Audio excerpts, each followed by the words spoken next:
अस्सलाम वालेकुम। आज हम मातली में विज़िट कर रहे हैं अपने एक और बहुत ही अच्छे मैंगो स्मार्ट ट्री सिस्टम का, जो कि तकरीबन तीसरे और चौथे साल में है।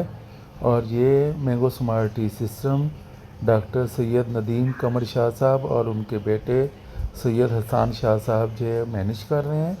और माशाल्लाह इसको बिल्कुल अकॉर्डिंग टू जो डॉक्टर स्टीव है उसकी बताई हुई हदायत के मुताबिक इसको तैयार किया जा रहा है।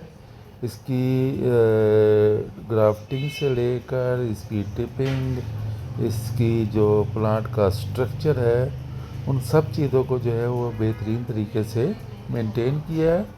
और इस वक्त यहाँ पर बहुत सारे पौधों पर अच्छी फ्लावरिंग भी नज़र आ रही है, क्योंकि पौधे अभी कमज़ोर हैं।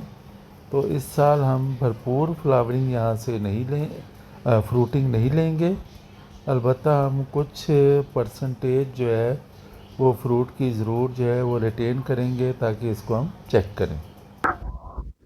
जी अस्सलाम वालेकुम। इस वक्त हम डॉक्टर सैयद नदीम कमर शाह साहब के ऑर्चर्ड में मौजूद हैं, मैंगो स्मार्ट ट्री सिस्टम का। और सैयद हसन शाह साहब हमारे साथ मौजूद हैं, एडवोकेट हैं सुप्रीम कोर्ट ऑफ पाकिस्तान के। और माशाल्लाह इस ऑर्चर्ड को जो है वो बहुत अच्छा मैनेज कर रहे हैं। और ये हमारा जो है ना ट्रू टू बुक है, यानी जैसे हमें डॉक्टर स्टीव ने बताया, जैसे हमने इसकी ट्रेनिंग ली, हमने उसी तरीके से इस आर्चर्ड को हमने डेवलप किया। और डॉक्टर आसिफ ने यहाँ पर बहुत ज़्यादा मेहनत की है। तो शाह साहब आप बताएं, आप इस आर्चर्ड से जो है अब कुछ आपको इनकरेजिंग महसूस हो रहा है? बिल्कुल। और माशाल्लाह फ्रूटिंग भी बहुत अच्छी है। बिल्कुल बहुत ही लास्ट टाइम से जो हमारी लास्ट विजिट थी उससे हम काफ़ी आगे बढ़ चुके हैं और बहुत इनकरेज हो चुके हैं। माशाल्लाह डॉक्टर आसिफ साहब ने बहुत काम भी किया है। हमारा वहाँ पे शौकत लड़का है, उसने भी बड़ा अच्छा काम किया है।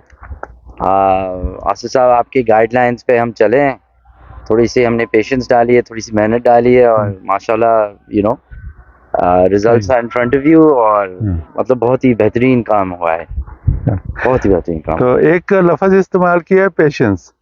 तो मैंगो स्मार्ट ट्री सिस्टम में सबसे ज़्यादा जो अहम चीज़ है वो आपका पेशेंस है। अगर आप पैशन है और पेशेंस है, पैशन भी होना चाहिए, पेशेंस भी होना चाहिए। तो बहुत से लोग पहले साल ही वो डिमांड कर रहे होते हैं कि आपने लगाया तो रिज़ल्ट क्या निकला। तो रिज़ल्ट तो निकलेगा 8वें साल में जाके, लेकिन चौथे साल में आपको महसूस होगा कि यार ये सिस्टम वर्केबल है। अभी हम यहाँ तीसरे साल में ही है ना, तकरीबन हम यहाँ पे तीसरे साल में है, 3.5 आप कह सकते हैं। 3.5।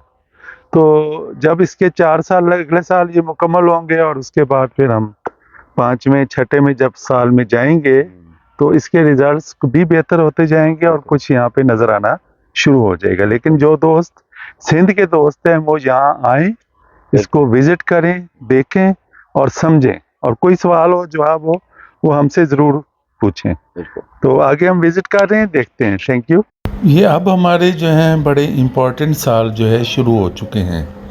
अब हम वैरायटीज़ के बिहेवियर को चेक करेंगे, हम प्रूनिंग के बिहेवियर को चेक करेंगे, हम इरिगेशन को चेक करेंगे, और उसके बाद पौधे के रिस्पॉन्स को हम चेक करेंगे। तो जैसे सिंदड़ी है, इसमें फ्लावरिंग पैटर्न और बिहेवियर और फ्रूटिंग ये दूसरी वैरायटीज़ से डिफरेंट है।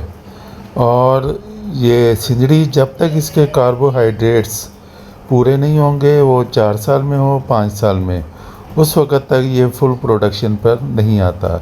तो सिंदड़ी की मुकम्मल और भरपूर फ्रूटिंग के लिए हमें डेफिनेटली 7 और 8 साल तक फील्ड में इंतज़ार करना पड़ेगा। अगर आपने देसी पौधा लगाया है और उसको फिर फील्ड में ग्राफ्ट किया है, तो आपने जिस साल ग्राफ्ट लगाया था उस साल से आगे आपने उसको काउंट करके देखना है। इसी तरीके से जो रट्टे वाला है और 12 नंबर अटोल है और सफ़ेद चौंसा है, तो ये फ्लावरिंग की जो इनका बिहेवियर है वो सिंदड़ी से बिल्कुल मुख्तलिफ होता है। तो सिंदड़ी जब तक पौधा मेच्योर नहीं होगा, उसमें कार्बोहाइड्रेट्स पूरे नहीं होंगे, उस वक़्त तक वो आपको डिफरेंट किस्म के फ्लावरिंग पैटर्न में नज़र आएगा। लेकिन जैसे ही इसकी ये चीज़ें पूरी होंगी तो ये फिर अपनी भरपूर फ्लावरिंग के ऊपर आ जाएगा। Thank you very much.